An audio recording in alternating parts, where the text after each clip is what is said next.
The summer heat bore down relentlessly on the quiet suburban street, creating shimmering waves of distortion across the asphalt. It was the kind of afternoon when most sensible people stayed indoors, sheltered behind air conditioning units that hummed their mechanical songs. But 3-year-old Emma, with the stubborn determination that only small children possess, had managed to slip through the front door while her mother was absorbed in a work call. The screen door had barely creaked closed behind her before she found herself on the front porch, the wooden planks warm beneath her bare feet. Emma was a delicate child, with porcelain skin and dark eyes that seemed far too wise for her age. Her shoulder-length black hair was pulled back with a pink ribbon, though several strands had already escaped the bow and now clung to her neck with perspiration. She wore a pale pink sundress with embroidered daisies around the hem, her favorite dress, the one she'd insisted on wearing despite her mother's gentle suggestions about something more practical for the heat. The cotton fabric stuck to her small frame, damp with the moisture that hung heavy in the air. Emma's bare feet left tiny damp prints on the porch as she stepped forward, drawn by curiosity toward the excitement happening on the street below. That morning had started like any other summer day. Sarah, Emma's mother, had woken before dawn to prepare for an important client presentation scheduled for that afternoon.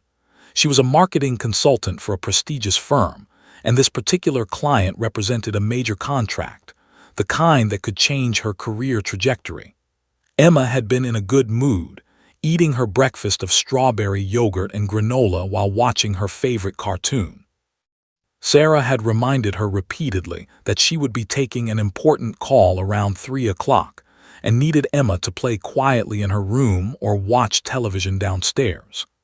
Emma had nodded solemnly, as if she truly understood the gravity of the situation, though in reality, she'd simply been focused on the animated characters dancing across the screen. By early afternoon, Sarah had set up her home office, arranged her presentation materials, tested her internet connection twice, and mentally rehearsed her talking points. She'd given Emma a snack, apple slices, and a juice box, and suggested several quiet activities to keep her occupied. A coloring book, picture books, her dollhouse, television. Emma had seemed content, settling onto the living room couch with her juice box and a picture book about animals. Sarah had kissed the top of her daughter's head, breathing in the sweet strawberry scent of her baby's shampoo, before retreating to her office to prepare for the call that was about to change everything, though not in the way she'd anticipated. The call came through right on schedule.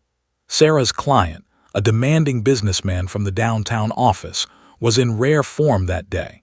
He asked questions, requested clarifications, and seemed determined to extract every possible detail from her presentation. Sarah found herself completely absorbed, her voice taking on the professional cadence she'd perfected over years in the corporate world. She didn't notice the television volume decreasing. She didn't hear the soft padding of small feet moving toward the front door. She didn't register the gentle click of the handle being pressed, or the slight creak of the hinges as Emma, seized by that irresistible curiosity that defines childhood, quietly opened the door and stepped outside into the blazing afternoon. Emma's eyes adjusted slowly to the bright sunlight. The neighborhood was quiet, as most residential streets are on sweltering summer days when children are inside playing video games or watching movies, and most adults are at work or trying to escape the heat. Their street, Maple Street, was lined with mature oak trees that provided dappled shade on the sidewalk, and well-maintained houses with manicured lawns suggested a quiet, safe community. It was the kind of neighborhood where people knew their neighbors' names and looked out for each other's children. Emma had lived on this street since she was a baby, though her experience of it was limited to the safety of walks with her parents or supervised playtime in the backyard. She ventured toward the edge of the porch railing, her small hands gripping the white painted wood as she surveyed the street before her. A light breeze stirred the branches of the oak trees, providing momentary relief from the oppressive heat. Everything seemed peaceful, normal, exactly as it always was. Emma was about to turn back inside when she heard the sound, a deep rumbling that grew gradually louder, the distinctive sound of an engine. A police siren began to wail, piercing through the afternoon silence like a knife through butter. Emma's heart jumped. She'd heard sirens before, of course, the occasional ambulance or fire truck passing in the distance, but something about this moment made it feel different, more urgent, more real. The sound grew closer, and then, rounding the corner at the end of Maple Street, came a patrol car. It was white and blue, with reflective markings and a light bar on top, though thankfully the siren was cut off as the car slowed. The vehicle pulled to a stop 2 houses down from where Emma stood, and her body went rigid with a combination of fear and fascination. A man in a dark blue uniform emerged from the driver's side. He was tall and broad-shouldered, with a bearing that commanded respect. But what captured Emma's attention, what froze her in place like a statue, was the creature that emerged from the rear passenger door. The dog was absolutely enormous, impossibly large to Emma's 3-year-old perspective. This was no friendly neighborhood pet coming for belly rubs. This was a German Shepherd, all muscle and intelligence, with alert pointed ears that rotated toward sounds, and a bearing that suggested purpose and power. Emma's breath caught in her throat. She stood paralyzed on the porch, unable to look away from the extraordinary scene unfolding before her. The officer and the dog began walking toward the accident scene. She could now see that there was a collision between a silver sedan and a parked car, the intersection cordoned off with caution. But Emma's entire world had narrowed to just 2 things, the officer and the dog. Her small frame trembled visibly, her fingers gripping the porch railing so tightly her knuckles turned white. This was the moment. This was the instant that would alter the course of not just Emma's life, but the lives of countless others connected to her story. Neither Emma nor the officer had any idea of the significance of this moment. Emma didn't know that she was about to experience something that would break through walls of trauma and anxiety she'd been building for 6 long months. Officer James Mitchell didn't know that a 3-year-old girl was about to remind him why he dedicated his life to serving others. Duke, the German Shepherd, didn't know that his presence would become therapeutic, transformative, powerful beyond measure. Inside the house, Sarah's voice continued through the phone, her words about market strategy and client solutions filling the office. She remained completely unaware that her daughter was standing on the front porch, facing one of her greatest fears, about to take a step toward courage that would redefine her entire life. The summer heat continued to shimmer across the asphalt. The oak trees swayed gently in the breeze. And 3-year-old Emma stood frozen, her heart pounding, her eyes locked on the police dog, not knowing that this single moment would become the turning point between who she had been and who she would become. Officer James Mitchell stepped out of his patrol car and took a deep breath of the sweltering summer air. At 42 years old, he'd been on the police force for 15 years, and he'd seen things that most people couldn't even imagine. He'd responded to domestic violence calls that shattered his faith in humanity. He'd stood over accident scenes that tested the limits of his emotional resilience. He dealt with hardened criminals, desperate addicts, and the sometimes brutal reality of law enforcement in modern America.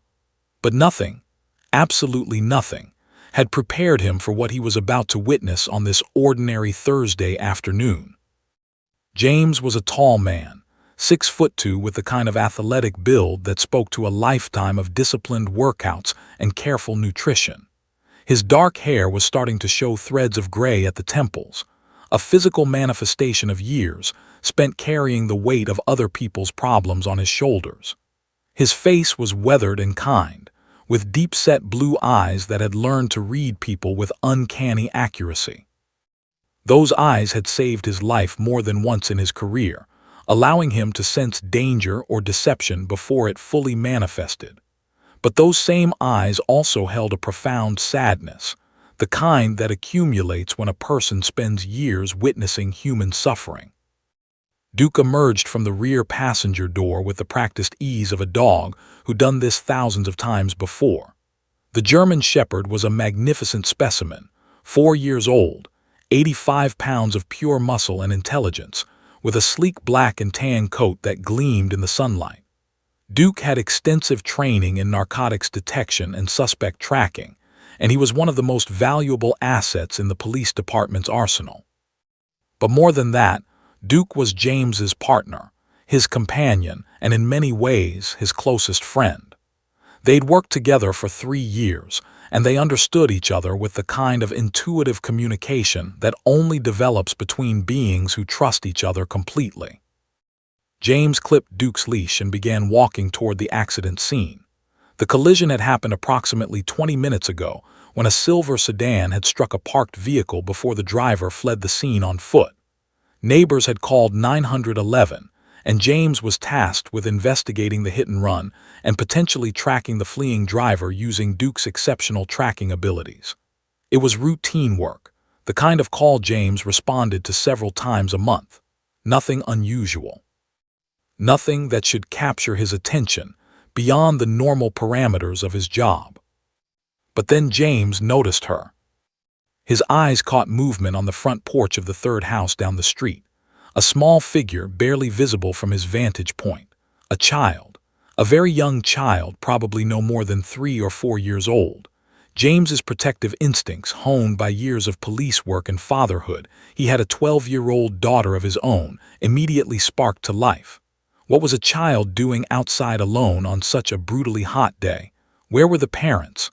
Was there a safety concern? James paused mid-stride, his professional investigator's mind taking in details with practiced efficiency. The child was wearing a pink dress, stood perfectly still on the porch, and appeared to be staring directly at him and Duke. What struck James most profoundly, however, was the girl's expression. It was a mask of pure, unadulterated fear. James had seen fear before. He'd seen it in the eyes of crime victims, in the faces of desperate people facing addiction, in the expressions of people confronting their darkest moments. But this was different.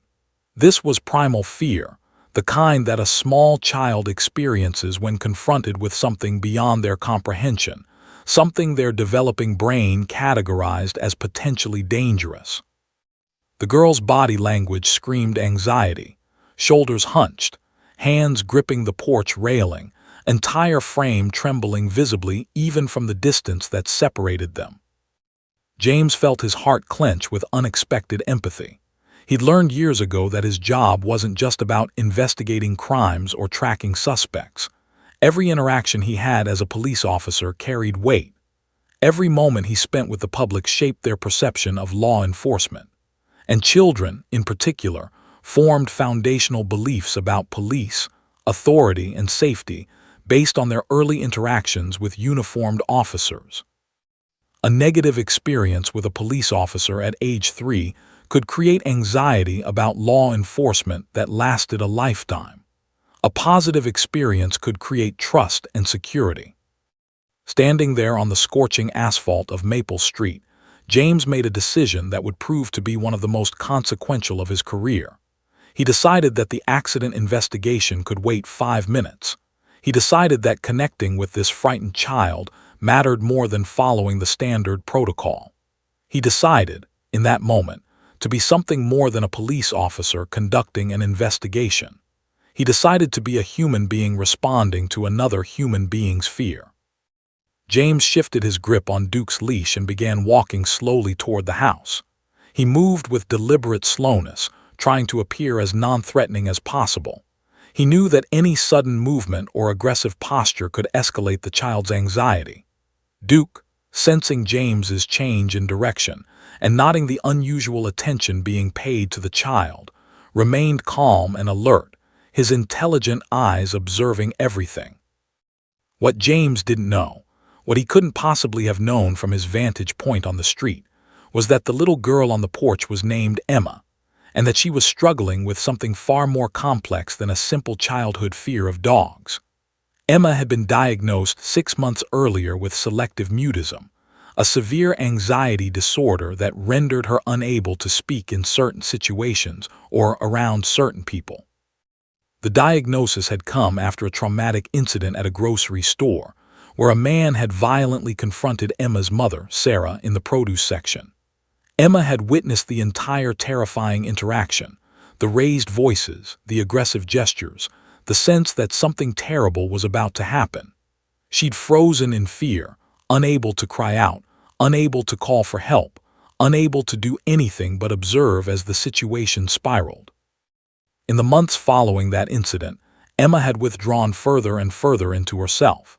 She spoke only to her immediate family, in whispers behind closed doors. She refused to participate in preschool activities. She hid when strangers visited. She experienced panic attacks when forced into social situations. Her parents had taken her to multiple doctors and therapists. They'd tried behavioral interventions, anxiety management techniques, and patience beyond measure. But nothing seemed to break through the wall of fear and silence that Emma had constructed around herself. What James was looking at in that frozen moment on the porch was a child in crisis, but he only saw a frightened little girl facing a large dog. He didn't know about the selective mutism. He didn't know about the grocery store incident. He didn't know about the 6 months of therapy and the slow, painstaking work that Emma's parents had been doing to help her heal. But somehow, intuition told him that this moment mattered. Instinct whispered that this child needed something from him, that he was uniquely positioned to provide. As James continued his slow walk across the lawn, Duke perfectly matched his pace, remaining calm and composed. James made sure his body language was open and non-threatening. He even smiled, though he knew that wasn't always the right approach with frightened children. Sometimes you had to show them that you were safe, that you weren't a threat, that you could be trusted. The summer sun beat down mercilessly. The heat shimmered off the pavement in waves. A gentle breeze stirred the leaves of the oak trees. And in that moment, something shifted. Something fundamental and life-altering was about to occur, though neither James nor Emma realized it yet. They were two strangers on a quiet suburban street, connected by nothing but proximity and circumstance, about to become linked forever by an encounter that would echo through the years to come. James took another step forward, and Emma's grip on the porch railing tightened even further. The moment was arriving, the moment that would change everything. Officer James Mitchell moved with the careful, deliberate slowness of someone approaching a wild animal that might bolt at any sudden movement. He understood, on an instinctive level that transcended his formal training, that this child needed him to respect her fear rather than dismiss it. His years of police work had taught him that fear wasn't something to mock or minimize. It was a legitimate emotional response to perceived danger, and it needed to be validated before it could be overcome. As he drew closer to the house, James made a conscious decision to lower his stance.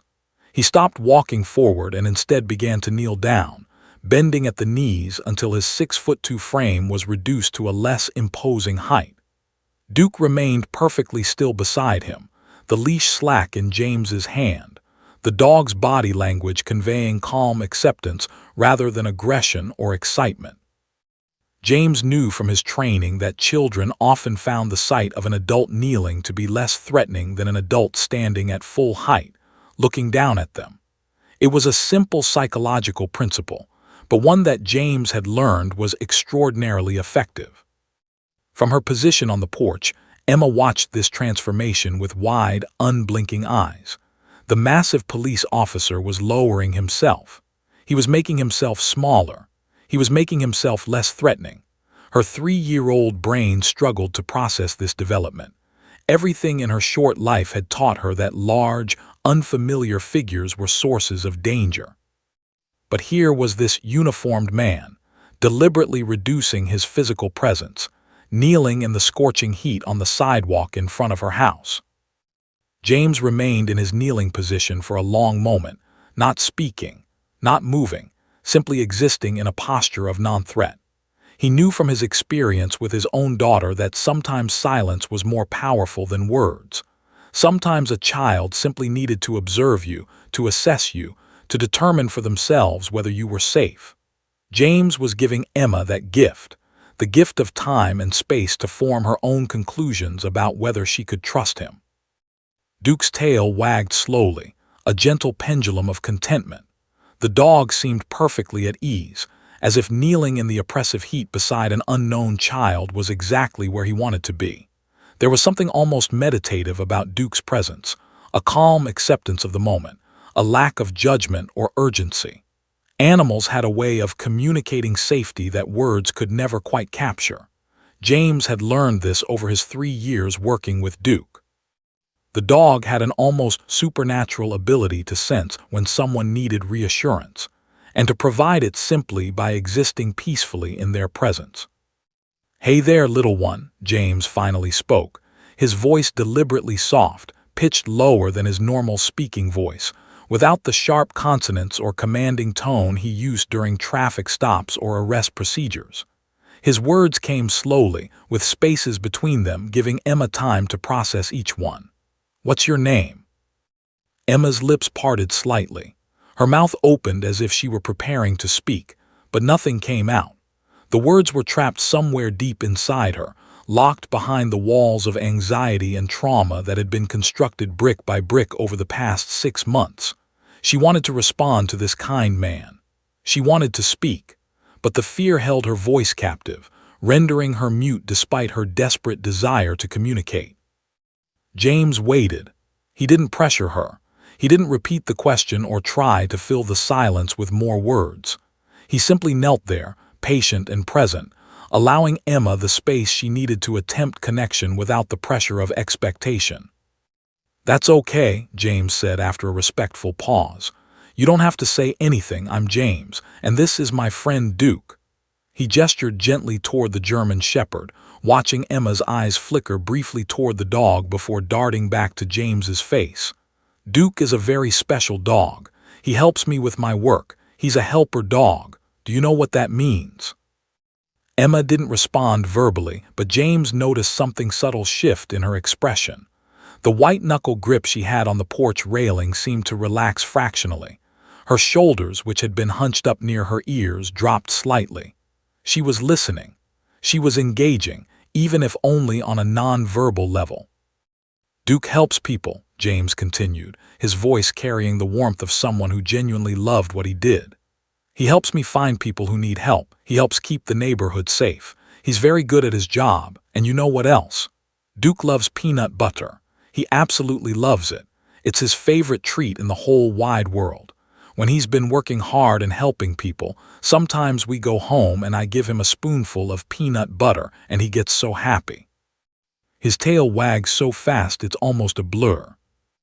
James was doing something intuitive and brilliant, though he wasn't consciously aware of it. He was redirecting Emma's attention away from her fear and toward something positive, toward the idea of Duke as a helper, as a friend, as a being capable of joy and love. He was reframing the dog in Emma's mind from large, scary animal to helpful companion who likes peanut butter. Minutes passed. The summer heat continued to press down relentlessly. Sweat beaded on James's forehead, but he remained motionless in his kneeling position, his full attention focused on the small girl on the porch. He talked about Duke's favorite toys, a rubber ball that squeaked, a rope toy that Duke loved to shake. He talked about how Duke enjoyed running in parks and swimming in lakes. He talked about how Duke was actually afraid of thunderstorms, which made him a funny kind of police dog because he wasn't afraid of anything else, but loud noises made him nervous. As James spoke, something extraordinary began to happen. Emma's fear didn't disappear entirely, but it transformed. It shifted from primal anxiety into something more manageable, curiosity mixed with caution. Her body language began to change. She was still gripping the porch railing, but her knuckles were no longer white. She was still watching James carefully, but her eyes held less terror and more interest. "Would you like to know something really cool about Duke?" James asked, his voice taking on the conspiratorial tone of someone sharing a secret. "Would you like to know what makes him such a good helper dog?" Emma's head moved, a tiny movement that could have been a nod or simply a shift of position, but James interpreted it as assent. Duke has a superpower, James said, and he saw Emma's eyes widen slightly at the word superpower. His nose can smell things that we can't smell. His nose is so powerful that if someone is hiding, Duke can find them. If someone needs help, Duke can track them down. Duke's nose is like a superpower that he uses to help people. Isn't that amazing? The word amazing hung in the air between them. Emma's gaze fixed on Duke with new intensity. She was no longer seeing just a large, intimidating dog. She was beginning to see a being with purpose, with power, with goodness. She was beginning to understand that Duke was something special. James remained in his kneeling position, Duke calm and patient beside him, waiting for the next moment. The moment that would crack open Emma's fortress of silence and allow something extraordinary to emerge. He could sense it coming, the way an experienced surfer can sense a wave building on the horizon. He could feel the shift in Emma's energy, the subtle movement from fear toward curiosity, from resistance toward possibility. "Do you want to meet Duke properly?" James asked softly. "Do you want to say hello to my helper dog?" Emma's breath quickened. Her small frame trembled, but not entirely from fear anymore. There was anticipation mixed in with the anxiety now. There was the beginning of courage, the tentative first step toward something she'd been unable to do for 6 months, connect with something outside the safety of her immediate family. The moment was approaching. The words that would change everything were forming in the silence between them, waiting to be spoken, waiting to break free. The world seemed to hold its breath in that singular moment on Maple Street. The summer heat pressed down like an invisible blanket. Somewhere in the distance, a lawn mower hummed its monotonous song. A dog barked from several houses away. But none of these ambient sounds seemed to register in Emma's consciousness. Her entire universe had narrowed to just 3 beings: herself, the officer kneeling before her, and the magnificent German shepherd with the kind eyes and the wagging tail. Emma took her first step forward. It was barely a movement, just a few inches of forward momentum, but to James it felt like witnessing a miracle. He remained perfectly still, not wanting to startle her with any sudden movement or reaction. He simply knelt there, present and patient, his body language conveying complete acceptance of whatever Emma needed to do. Duke's tail wagged a bit faster, as if the dog sensed the significance of the moment. The German shepherd's eyes remained warm and gentle, his entire demeanor communicating safety and friendliness. James had selected Duke for police work partly because of his exceptional tracking and detection abilities, but also because of his natural temperament, his inherent kindness, and his ability to communicate calm reassurance to those around him. In this moment, those qualities would prove more valuable than any detection skill. Emma took another small step. Her bare feet moved across the worn wooden planks of the porch. Her hand released its grip on the railing, leaving behind damp fingerprints from the moisture of her palm. Every cell in her 3-year-old body screamed at her to run back inside, to retreat to the safety of her mother's arms. But something deeper was calling to her, something that recognized kindness when it saw it, something that sensed an opportunity to move beyond the prison of her own fear. She was trembling now, visibly shaking, as if her body couldn't decide between advancing and retreating. The conflict was written across her face, the war between terror and courage playing out in her wide eyes and the tight set of her small jaw.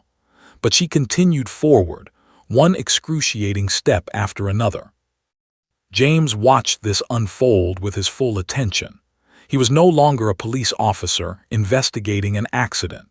He was no longer focused on the hit-and-run suspect or his duties that day. He was simply a human being witnessing a child attempting something monumentally difficult, and he was honoring that attempt with his complete presence and respect. Emma's small hand extended slightly, hovering in the air between her body and Duke's face.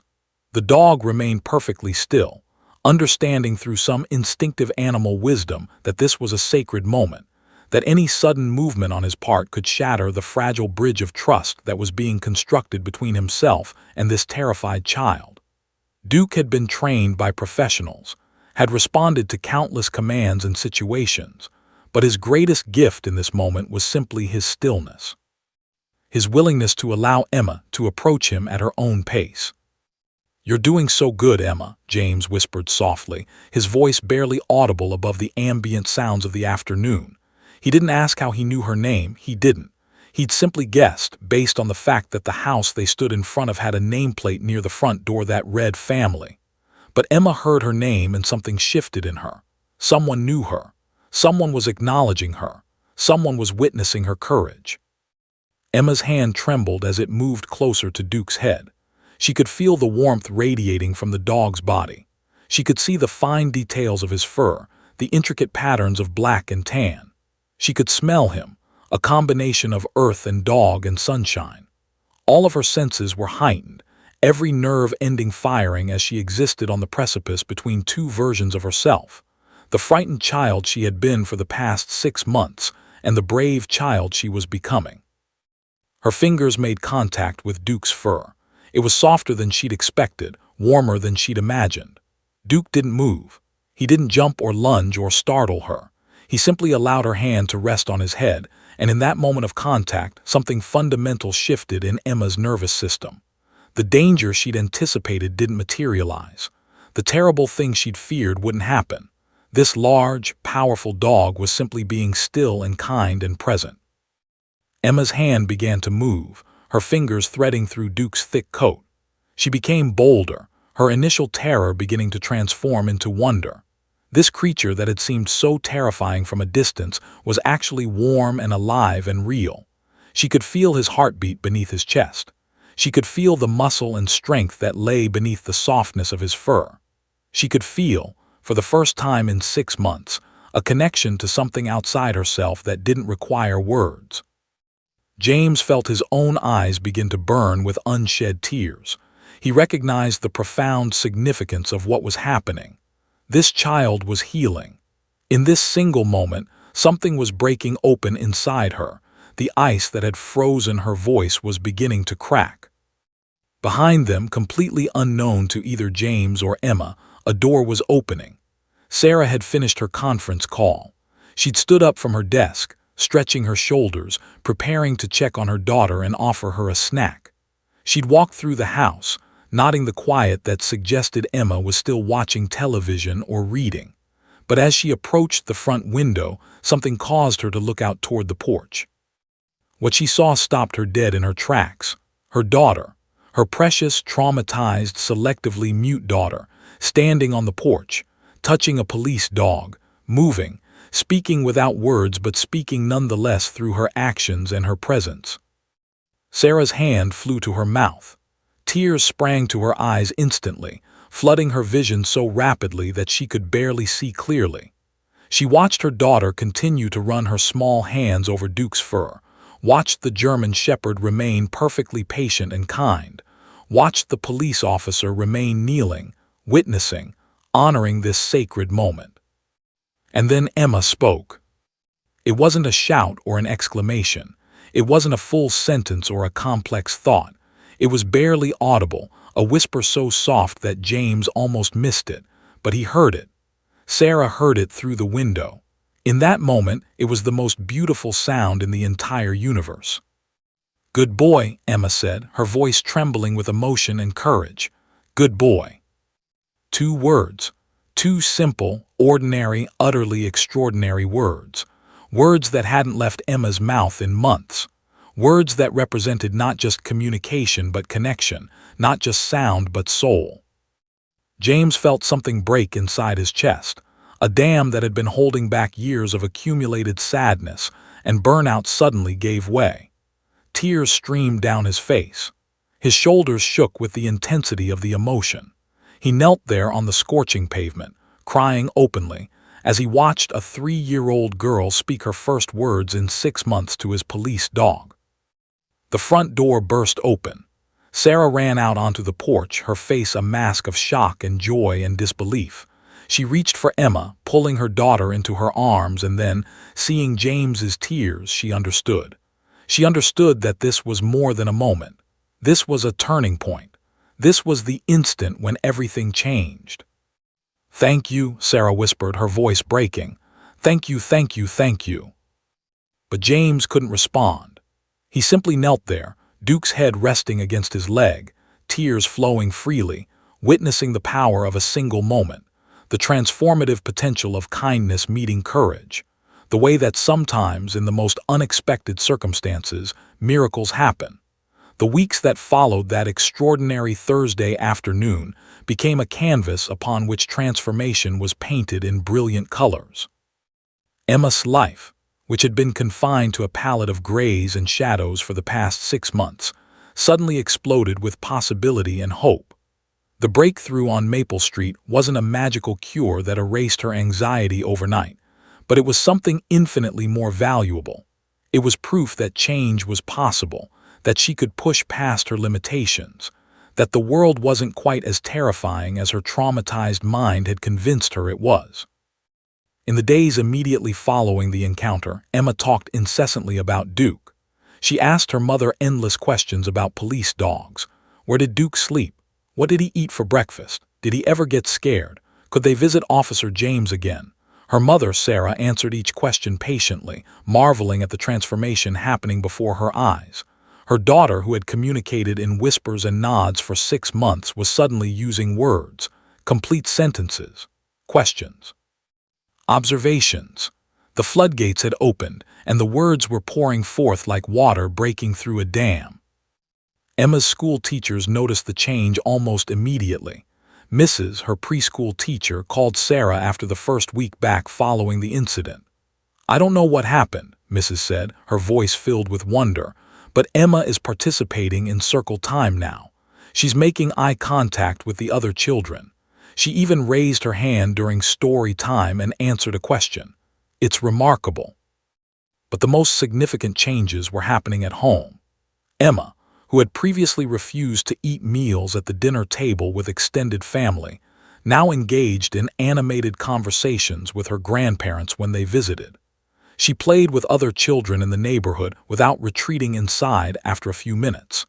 She asked her father questions about his day at work instead of hiding behind her mother's legs when he came home from the office. The selective mutism that had defined her existence for half a year was slowly, steadily retreating. However, Sarah understood that this wasn't simply a matter of Emma's willpower or desire to change. Something deeper was occurring, something that required professional guidance to fully facilitate.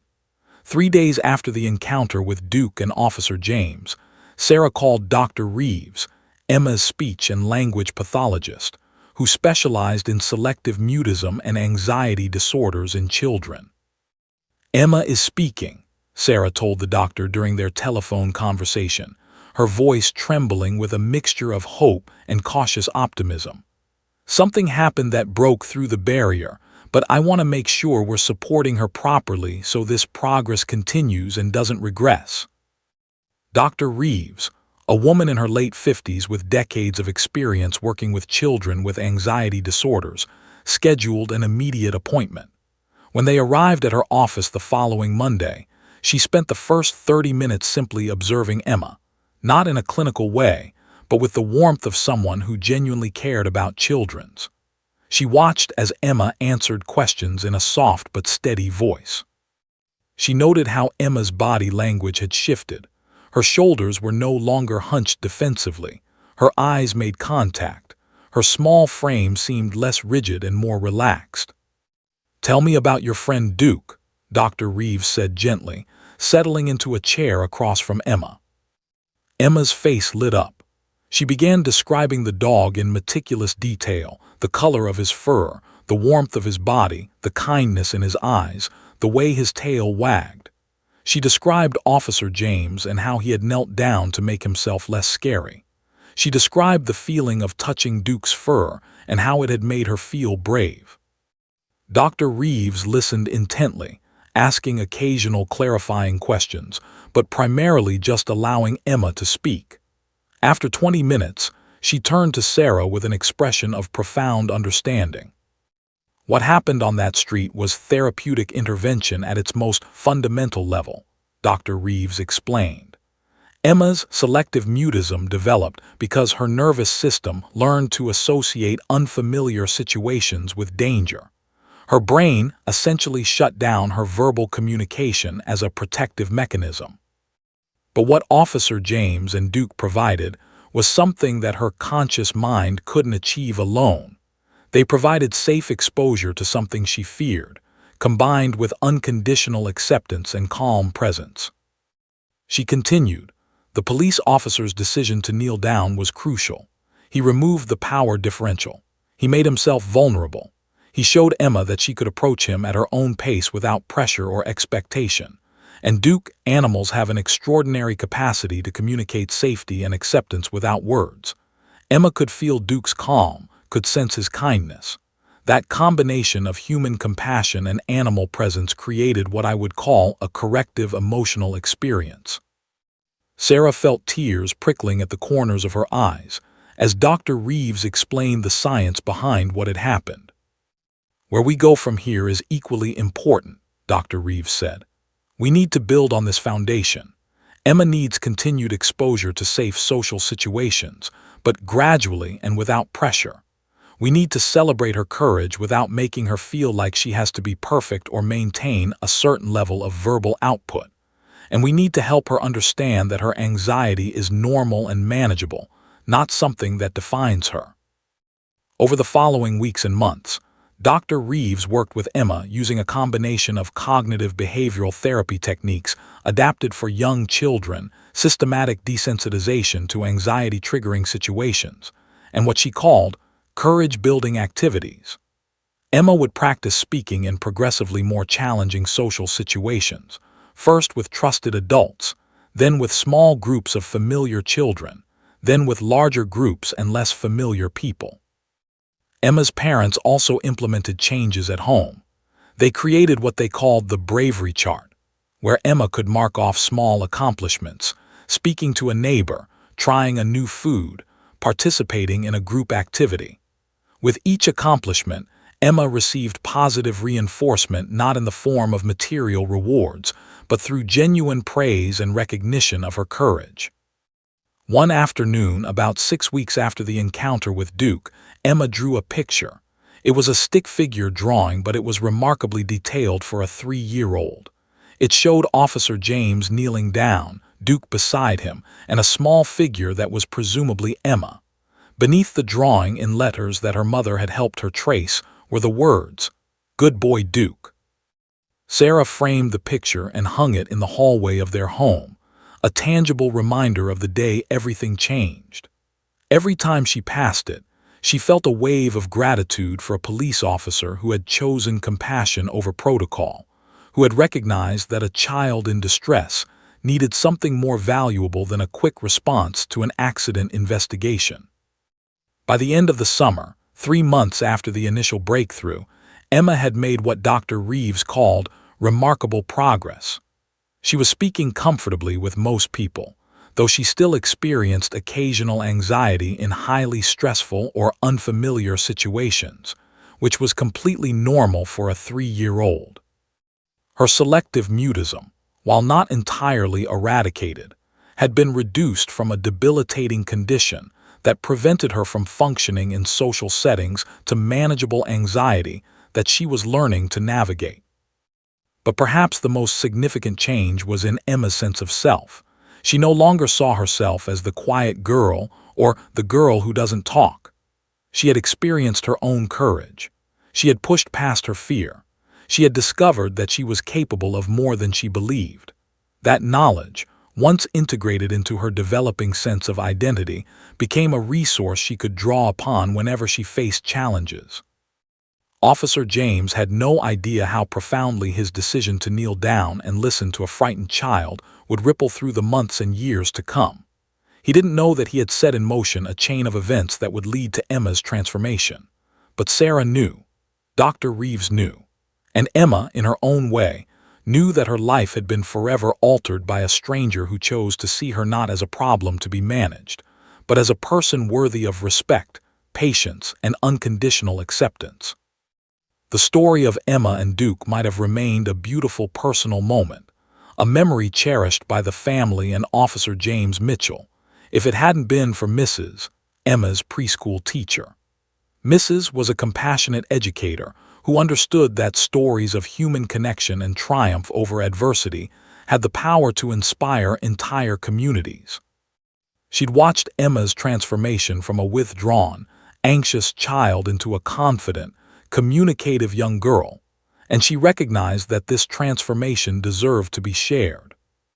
3 months after the incident on Maple Street, Mrs. submitted the story to the local news station's Community Heroes segment.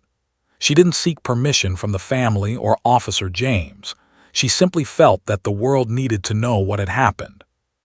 The story sat in the station's editorial queue for several weeks before it caught the attention of news director, a journalist with 30 years of experience who had an instinct for stories that resonated on a deeper level than typical news coverage. Read Mrs. submission during a slow news cycle, and something about it stopped her. It wasn't just the facts of the story, a police officer and his K-9 partner helping a traumatized child overcome anxiety. It was the humanity embedded within those facts. It was the image of a man choosing compassion over protocol. It was the portrait of a child discovering her own courage. It was the recognition that sometimes the most profound acts of heroism happen in the quiet moments between official duties. Decided to pursue the story personally. She called the police department and spoke with Chief Daniel, who was immediately receptive to the idea. Chief had always believed that community policing was about more than just crime prevention.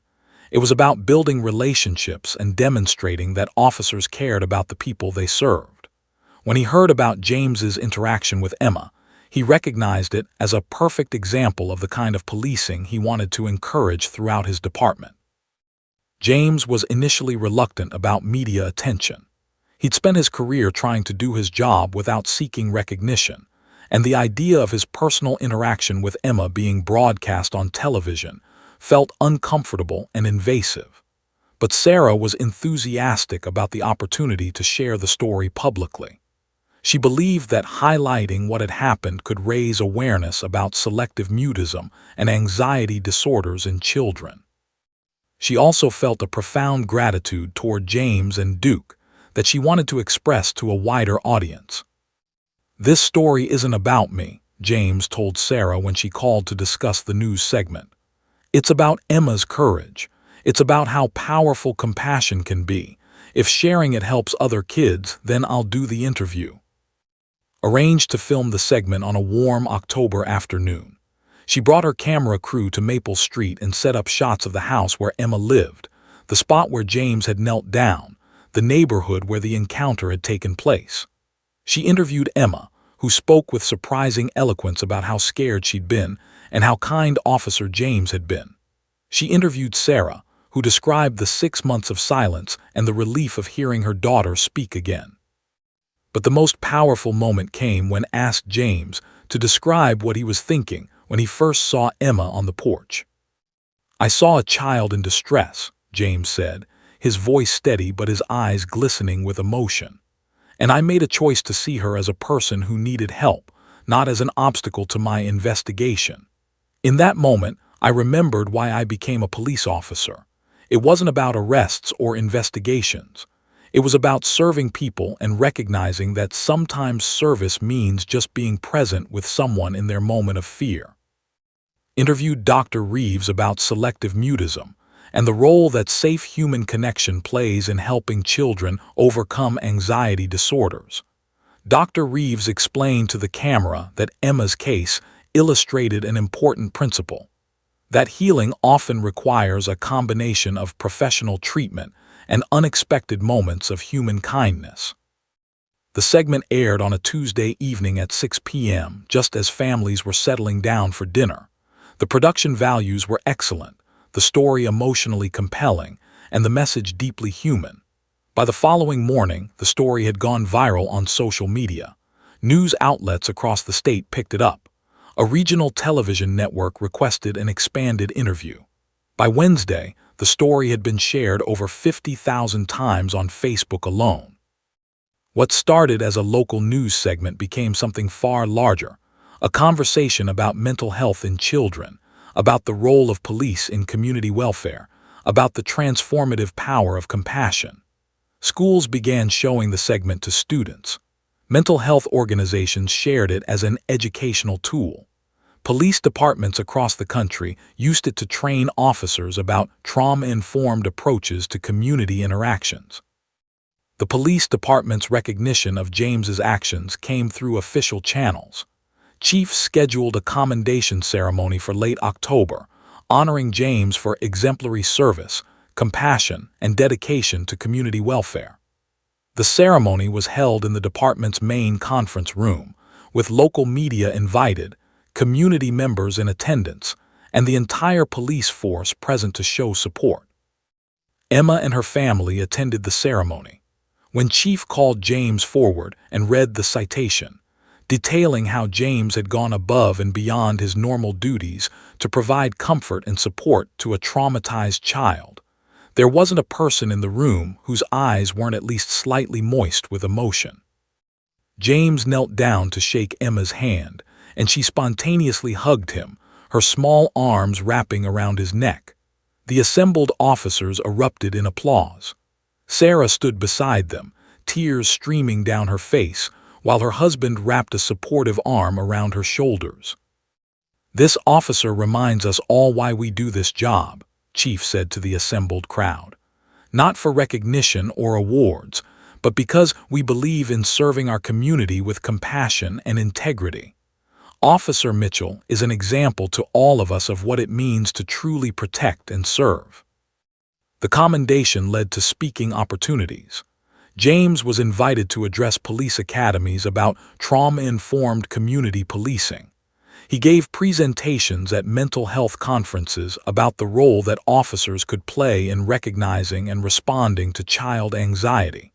He became, somewhat reluctantly, a spokesperson for compassionate law enforcement. But perhaps more significantly, the story sparked a larger conversation within James himself.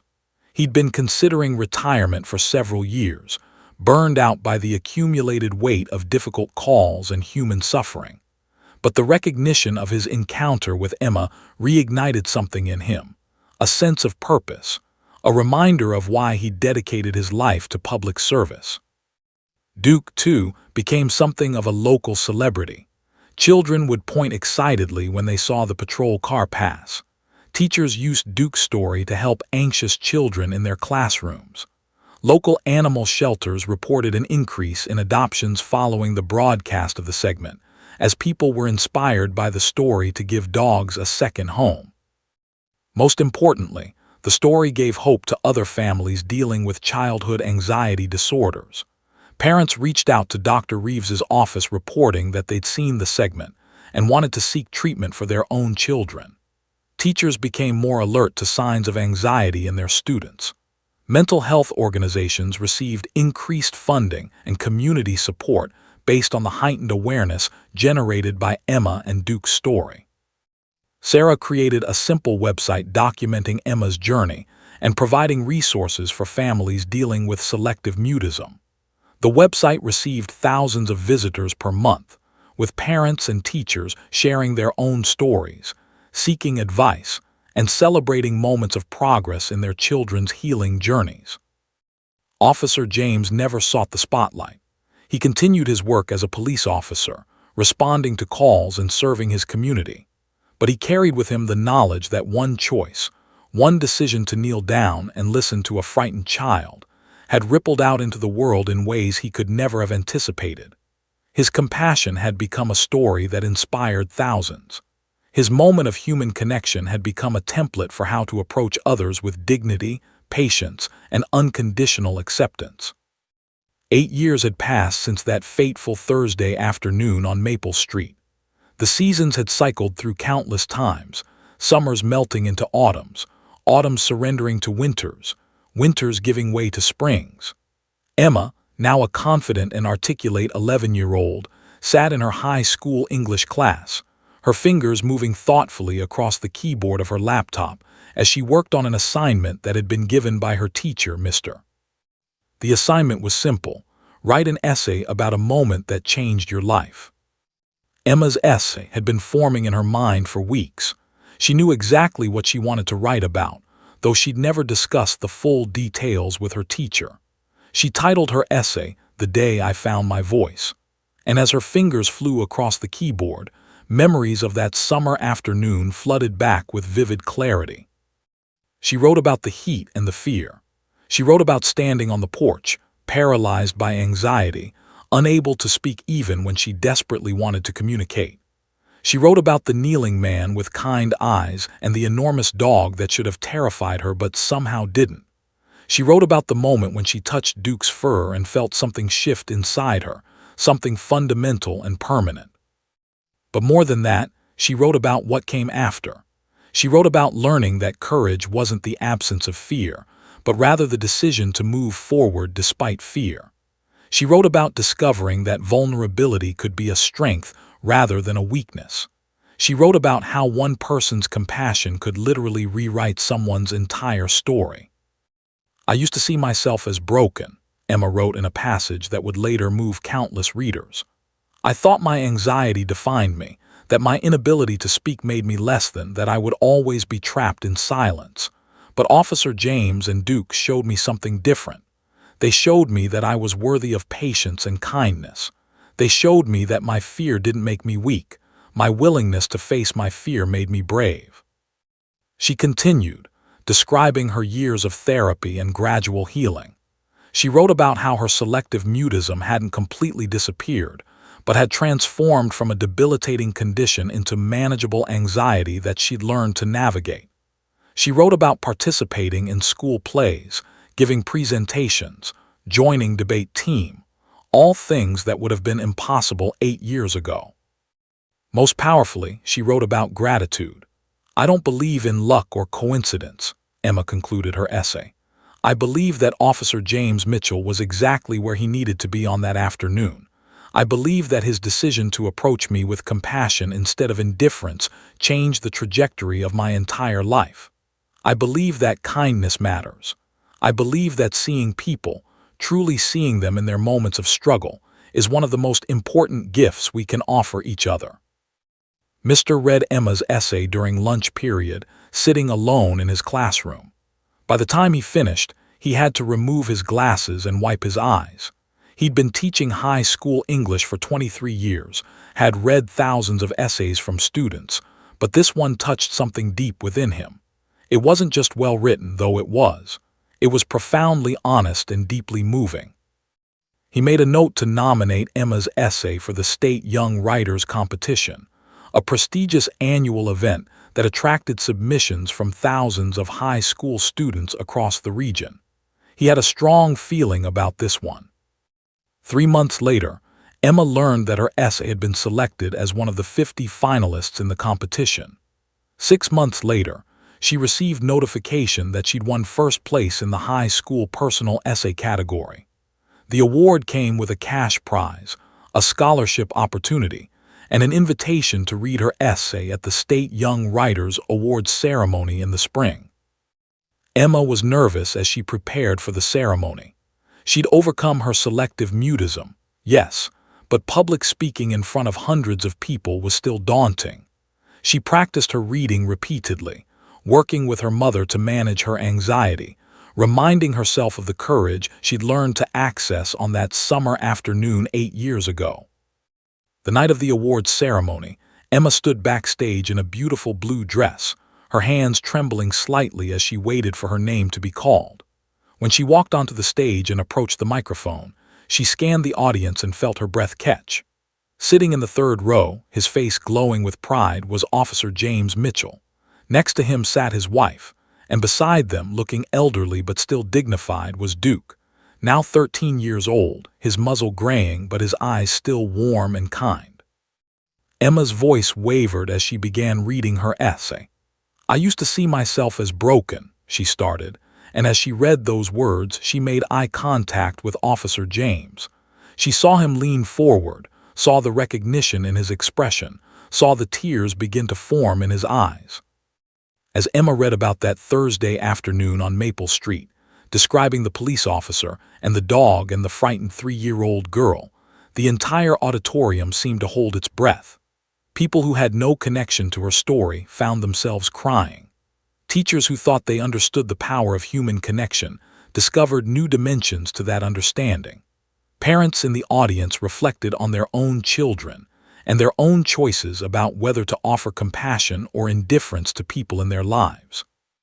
When Emma finished reading and stepped back from the microphone, the applause was immediate and thunderous. But more than that, there was a standing ovation. Hundreds of people rising to their feet, recognizing not just the quality of her writing but the authenticity of her story. James sat in his chair, tears streaming down his face, while Duke rested his head on his lap. In that moment, James experienced something he hadn't fully felt in years, the absolute certainty that his life had mattered, that his choice to kneel down to a frightened child had been worth it, that the ripples of compassion continued to spread in ways he'd never anticipated. After the ceremony, Emma rushed to find James. She hugged him fiercely, her 14-year-old self embracing the man who had changed her life when she was 3. "Thank you," she whispered, the same 2 words she'd spoken to Duke all those years ago, but now with the depth and complexity that comes from years of reflection. "Thank you," James replied, his voice thick with emotion, "for reminding me why this matters, for showing me that kindness isn't wasted, for becoming who you are." They stood together, the officer, the dog, and the girl who had found her voice, and in that moment they existed outside of time. The 8 years that had passed seemed insignificant compared to the connection that bound them together. Emma went on to become interested in psychology and trauma therapy. She began volunteering with organizations that provided mental health services to children. She became a mentor to other kids struggling with anxiety. She spoke at schools and conferences about her experience with selective mutism. She became, in many ways, an ambassador for the power of compassion and the importance of mental health awareness. Officer James mentored dozens of younger officers throughout his career, and he always told them the same thing: see the people in front of you, really see them, because that one moment of genuine compassion might be the thing that changes their entire life. Duke lived to the age of 14, passing away peacefully in his sleep, surrounded by the people who loved him. At his funeral, which had more attendees than many human funerals, people spoke about the dog who had helped a frightened child find her voice. They spoke about Duke's gentle spirit and his extraordinary gift for communicating safety and acceptance. But the legacy of that summer afternoon lived on, woven into the fabric of so many lives, continuing to inspire people to choose compassion, to choose to see others, to choose to be the kind of person who kneels down to a frightened child and says, "You are safe. You are worthy. You matter." 15 years after that transformative Thursday afternoon on Maple Street, the world had changed in countless ways. Technology had advanced, society had evolved, and the landscape of Emma's life had shifted dramatically. But certain truths remained constant, timeless, unchanging. The power of compassion, the resilience of the human spirit, the way that a single moment of genuine connection could alter the course of human existence. Emma, now 23 years old, sat in a lecture hall at the University of Minnesota, completing her final coursework for her master's degree in clinical psychology, with a specialization in trauma and anxiety disorders in children. Her academic journey had been linear and purposeful, driven by a desire to understand the mechanisms of her own healing and to help other children navigate similar struggles. Her thesis focused on the role of therapeutic, animal-assisted intervention in treating selective mutism and anxiety disorders in children. The research that anchored her thesis drew heavily on her own experience and the empirical evidence surrounding the effectiveness of human-animal interaction in clinical settings. Professor Emma had taken her father's last name professionally while keeping as her middle name, was reviewing Emma's latest draft with a mixture of pride and scholarly interest. She marked passages with thoughtful comments, recognizing not just the academic rigor of her daughter's work, but the personal authenticity that infused every page. Emma's research wasn't detached or clinical. It was written by someone who understood, from lived experience, the terror of anxiety and the transformative power of compassion. Emma's thesis included a detailed case study, with identifying details changed to protect privacy, of a 3-year-old girl with selective mutism who experienced a breakthrough through interaction with a police dog and the officer who was its handler. She wrote about the neurobiological mechanisms that made the intervention effective.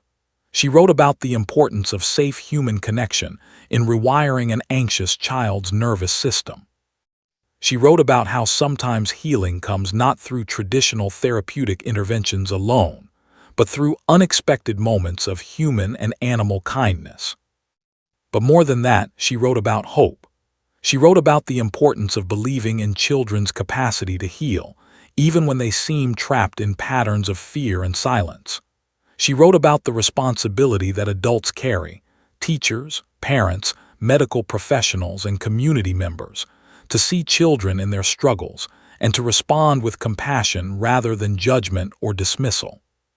The child who couldn't speak, Emma wrote in her introduction, learned to speak not because someone forced her to, not because someone pressured her or shamed her, but because someone showed her that she was safe, because someone took time from their day to kneel down to her level and listen, because she was met with patience and unconditional acceptance. This thesis is dedicated to everyone who chooses, every single day, to see the people in front of them and to offer compassion. Officer James Mitchell had retired from the police force 5 years earlier. The decision had come gradually, as he recognized that his body was aging and his mind was shifting toward different priorities. His final years on the force had been dedicated to what he called compassionate policing initiatives. He'd established a training program for officers across multiple police departments focused on trauma-informed approaches to community interactions. He'd worked with schools to create positive police presence programs that helped children develop healthy relationships with law enforcement rather than fear-based associations. But his most significant contribution came through Voices Unbound, a nonprofit organization he'd founded with Sarah's assistance. The organization provided therapeutic animal-assisted intervention programs for traumatized and anxious children. James recruited and trained other officers and their K-9 partners to participate in the program.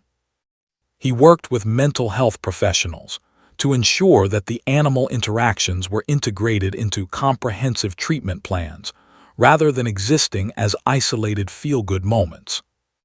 Within 5 years of its founding, Voices Unbound had expanded to 12 cities across the country. It had served over 2,000 children struggling with anxiety, trauma, PTSD, and selective mutism. The organization had become a model for how law enforcement could partner with mental health communities to provide innovative, effective interventions for vulnerable populations. James's retirement had been bittersweet. He missed the daily work of helping people, the sense of purpose that came from his badge and uniform. But he discovered that retirement didn't mean stopping the work. It simply meant shifting his focus entirely to Voices Unbound, and to mentoring a new generation of officers who understood that policing was fundamentally about service and compassion. Duke had passed away 8 years after the incident on Maple Street, at the impressive age of 13.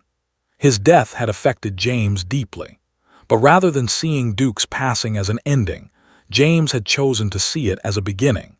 He'd launched the Duke Memorial Fund to provide scholarships and resources for police departments that wanted to implement animal-assisted community programs but lacked the funding. The fund had raised over $500,000 from donors who'd been moved by the story of a dog who'd helped a frightened child find her voice. New police dogs, trained by officers who'd been taught through James's programs, continued the work that Duke had pioneered.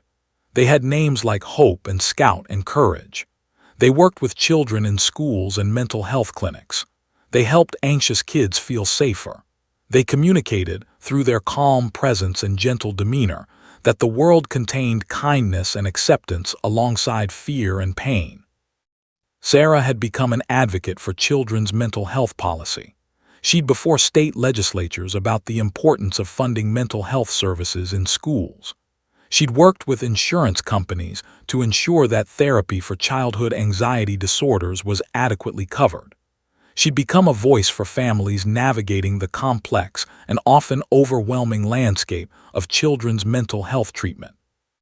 Emma's younger brother, David, now 19 years old, had become interested in K-9 training and had begun working with local police departments, helping to select and train dogs for therapeutic work. He'd witnessed his sister's transformation and had been inspired to contribute to the work in his own way. When Emma completed her master's degree, she received multiple job offers from prestigious research institutions and clinical practices. But she chose to work with Voices Unbound as their clinical director, developing and refining the therapeutic protocols that integrated animal-assisted intervention with evidence-based psychological treatment for children. She brought her academic training and her lived experience to bear on the important work of helping traumatized children heal. On the 10th anniversary of the incident on Maple Street, the community of Maple Street itself decided to do something extraordinary. They placed a plaque on the street corner near where the incident had occurred. The plaque read, "This corner is dedicated to Officer James Mitchell and Duke, whose compassion changed the life of a frightened child and inspired a movement toward trauma-informed, compassionate community care. May we all choose kindness." Emma attended the dedication ceremony with her entire family. Officer James was there, now in his late 60s but still vibrant and present. They embraced, the way they had so many times over the years, connected by a bond that transcended the typical relationships people form. As Emma looked at the plaque, she reflected on the journey from that terrified 3-year-old girl to the confident young woman she'd become.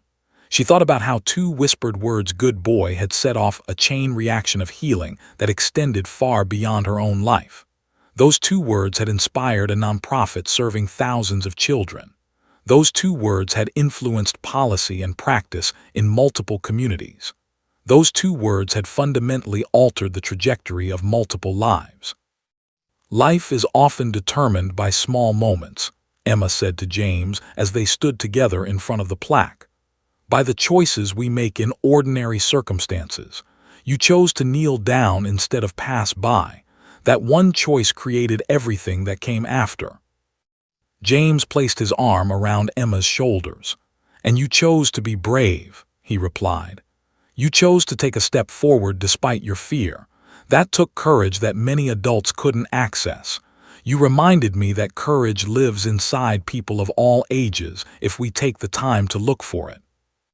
As the sun set over Maple Street, casting long shadows across the pavement, 2 figures stood in front of a plaque commemorating a moment that had changed the world. Not the entire world, perhaps, but the world of everyone who'd been touched by the ripples of compassion that had started with a frightened child and a kind police officer who chose to see her, truly see her, and to respond with unconditional acceptance.